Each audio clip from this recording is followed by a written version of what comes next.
নমস্কার বন্ধুরা, সকলে কেমন আছেন? আশা করি সবাই ভালোই আছে। আজকে বানাবো মাছ দিয়ে বাঁধাকপির পাতা দিয়ে ঝোল।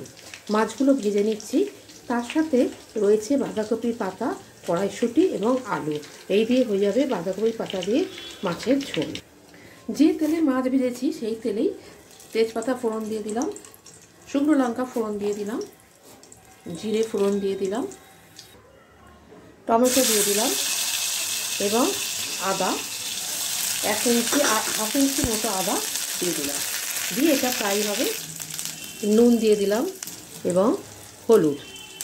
একটু মশলাটা ভাজা হলে আলুগুলো দিয়ে দিলাম এবং কড়াইশুঁটিটা দিয়ে দিলাম। এবার বাঁধাকপির পাতাগুলো দেব।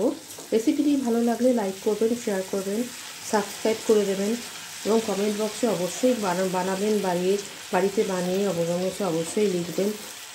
রুই মাছের দিয়ে বাঁধাকপির পাতা দিয়ে ঝোল খুবই ভালো লাগে। লঙ্কা এবং জিরে বাটাটা আমি সবসময় ছেঁকে দিই। মশলা দিলাম, দিয়ে এটা সেদ্ধ হতে দেব। লঙ্কা বেশি দেওয়ার দরকার নেই। ভালো করে ফুটে উঠলে আরও কিছুটা নুন দেওয়া হলো।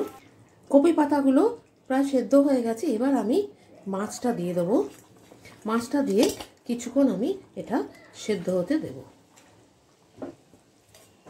দিয়ে আমি ঢাকা দিয়ে কিছুক্ষণ সেদ্ধ হতে দেব। কপি পাতা দিয়েও অনেক রকম রান্না করেছেন।